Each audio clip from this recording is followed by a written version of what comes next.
Well, we can dig through this now.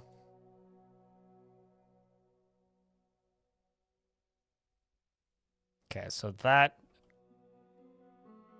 discovered must be a treasure. Ooh!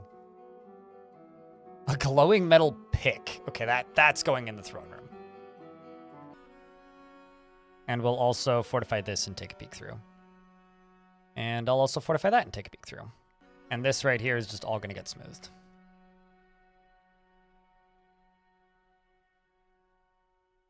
Everyone should have a zombie whale in an aquarium in their room. Oh my god. Well, we fucked up. You have discovered an eerie cavern. The air above the dark stone floor is alive with vortices of purple light and dark boiling clouds. Seemingly bottomless glowing pits mark the surface. So, where did I dig through? Whoa, whoa, whoa, whoa, whoa, whoa, what? Oh man, I see what happened. I have the lever to seal them in. But I also have plenty of these trapdoors. So what I'm going to do is I'm going to tell these squads to just fucking go upstairs, dwarves. And then down at the bottom here, I'm just going to forbid everything. What do we have here? We have eyeless devils. A very large eyeless mite. It has lacy wings and it squirms and fidgets. Its burnt sienna exoskeleton is waxy. Beware its noxious secretions. We have the red spirits, which are probably a delicious 50+% alcohol beverage. Is a towering humanoid composed of flame. I was wrong. It has wings and it undulates rhythmically. Well, there you go. We have a very large humanoid composed of ash. It has mandibles and it appears to be emaciated. Beware its deadly spit. We have the white haunts, which are a towering humanoid composed of snow. Oh, that seems too threatening. So the annoying bit about this is I'm severely underprepared. The good thing about this is we're prepared enough that I should be able to still make it work. Very large humanoid composed of ash. Beware its deadly spit. Oh boy. Big hoss, as well as the soot brute. The soot brute is, of course, a great earthworm composed of ash. That's very weak. A lot of these are super weak. A huge ant composed of ash. Ooh. The cinders brute seems kind of scary. It has a pair of, it's a great honey eater with external ribs. It has a pair of long antennae and it squirms and fidgets. Its black feathers are downy. Beware its noxious secretions. You are what? Okay, you're made of snow. Eyeless devil. It's a mite. Lacy wings. Banshee of shadow. Large blob composed of ash. Yeah, I don't know. So for those of you who are just stuck in ads, most of these are made of gems. Or not gems. Most of these aren't made of a threatening material. Most of these are made of ash. So I do actually think, I'm curious as to the status of this. Who's coming to pull the lever? There are actually dwarves singing in the throne room right now. Pull lever, do now, please. Thanks. All right, so the cave-in begins. Let's see if we can watch this. Stuff just flies everywhere. Bits and pieces are flying everywhere. And then the dust flies out. One goes splat down at the bottom. And then just bits. Yeah, look at that. Just look at that. Holy shit, man. Wow. That is insanity, dude.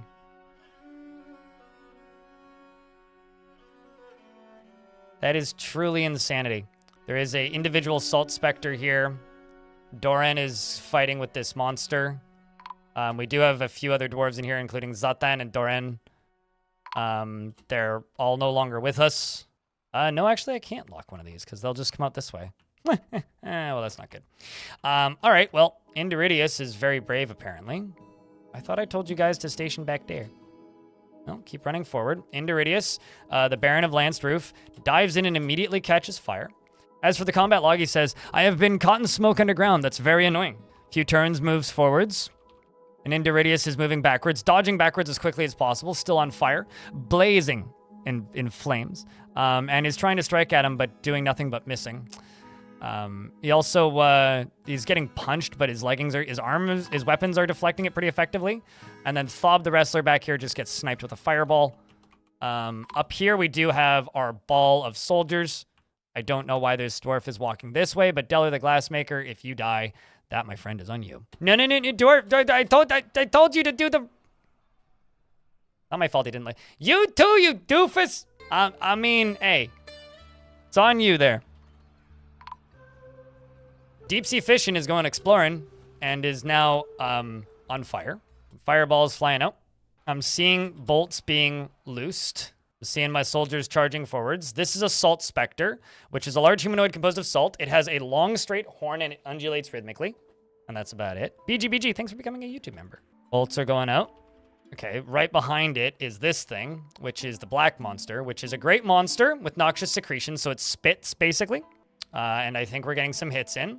Specifically, the black monster says, I cannot understand by them, or whatever they sound like. Probably pretty close to the artistic masterpiece music performance group, Clowncore, I would expect. The dwarves are now in melee combat.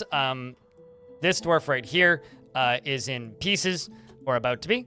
And there is a bright metal mace on the ground, which is sad. Deep sea fishing and Deller have fallen.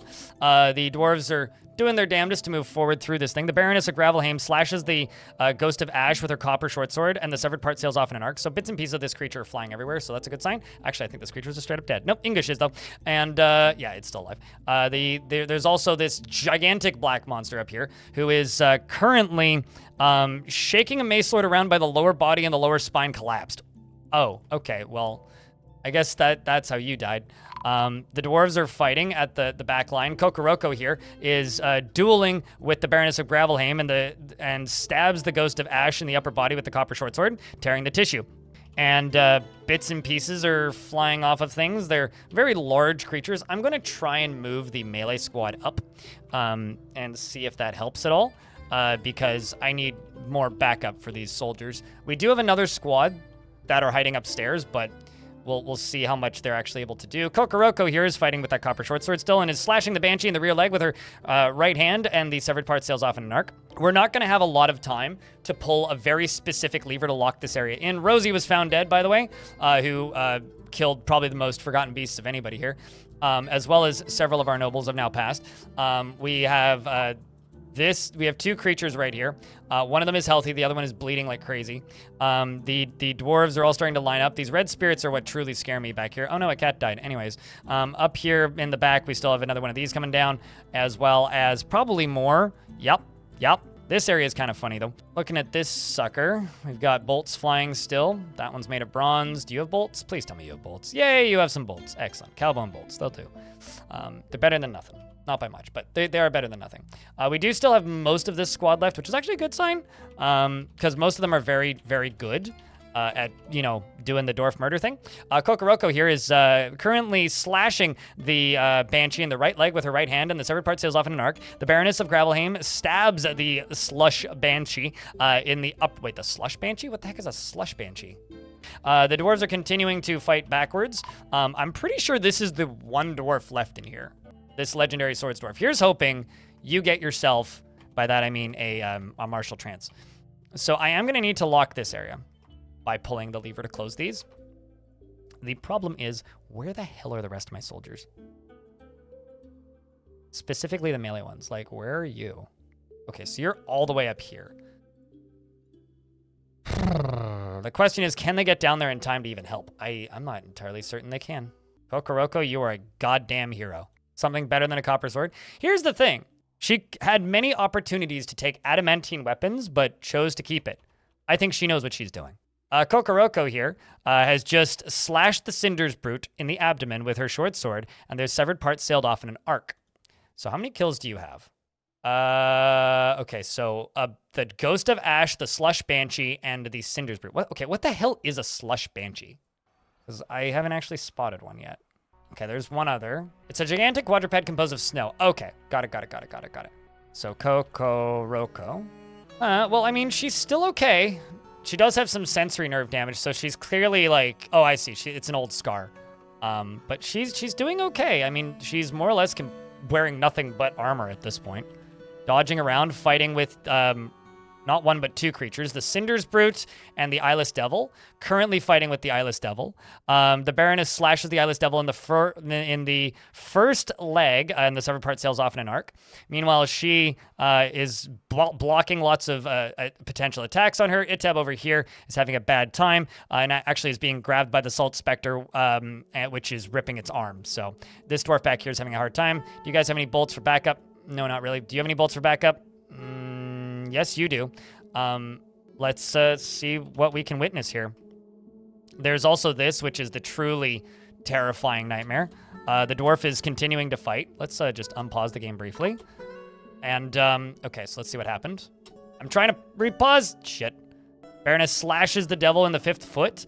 The Baroness stabs the eyeless devil. An artery has been opened by the attack, and severed a ligament. A severed ligament has been torn, and the force bends the 5th leg. And the Baroness of Gravelheim stands up, and then the eyeless devil kicks them in the head, but the attack was deflected by the adamantine helm. The force bends the neck, tearing apart the fat and bruising the muscle, and tearing apart the upper spine's nervous tissue. The Kokoroko says, "I've improved my wrestling. I am very satisfied." And as they are getting pushed around and bleeding, they're saying, "I have a part in this. This might require an answer." Kokoroko here is getting basically dogpiled. She's in a martial trance. I would like to see if she can do anything.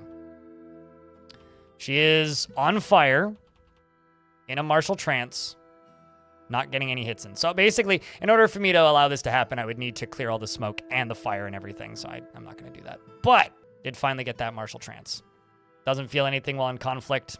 Is caught in a cloud of boiling rye beer, which actually extinguished the flames. Briefly, believe it or not. And is now back into fire. She's on fire! She really is. And is continuing to fight and dodge like nobody's business. Is currently stunned. What was her total kills? Cinder's Brute, Slush Banshee, Ghost of Ash. 5 kills. Rest in peace, Kokoroko. Die in glory. We now have a Spear Dwarf down here who has bronze bolts, apparently, who is firing bolts. Fires a bolt which strikes the Spectre, the Salt Spectre in the upper arm, and the injured part sails off in an arc. And then we have Stackgood here who actually killed the Salt Spectre. But then you get a fireball to the face and immediately die. I will tell the soldiers to go... Well, actually, let's tell the soldiers to just... Yeah, go right here. And I'm going to go here and be like, I need somebody to do this right now. Like, literally... Okay, who's going to pull the lever? The diplomat. So now we see what happens first. Does the diplomat arrive? Or did the demons make it up? The fishbowl method? This is not a method. This is just me trying to be extremely mean to a bunch of demons. And a Forgotten Beast arrived, anyways. Okay, lever has been pulled. Now that the lever has been pulled, we can pour one out for the fallen dwarfs and pull this lever. And also this lever? Yes. I think it's this one. Let's just double check. Yep. And then this lever. Who pulling lever? And why you pulling lever so slow? Oh, because I did. Oh, you already pulled it, I think? Oh, did I not tell him to? I didn't tell him to pull it. Please hold. There it goes.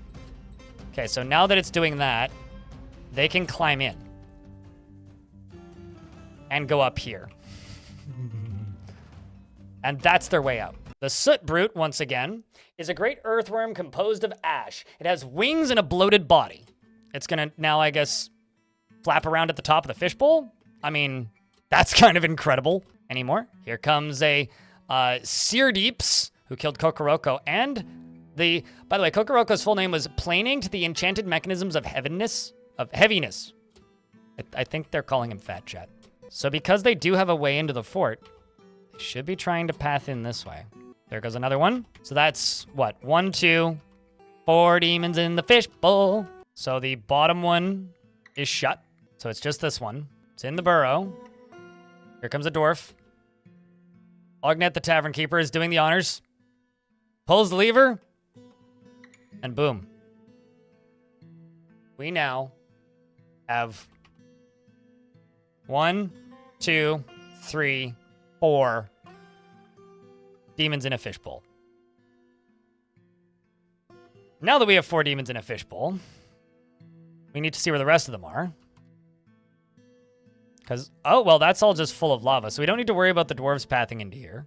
So I guess that's a good thing. But what I do need to worry about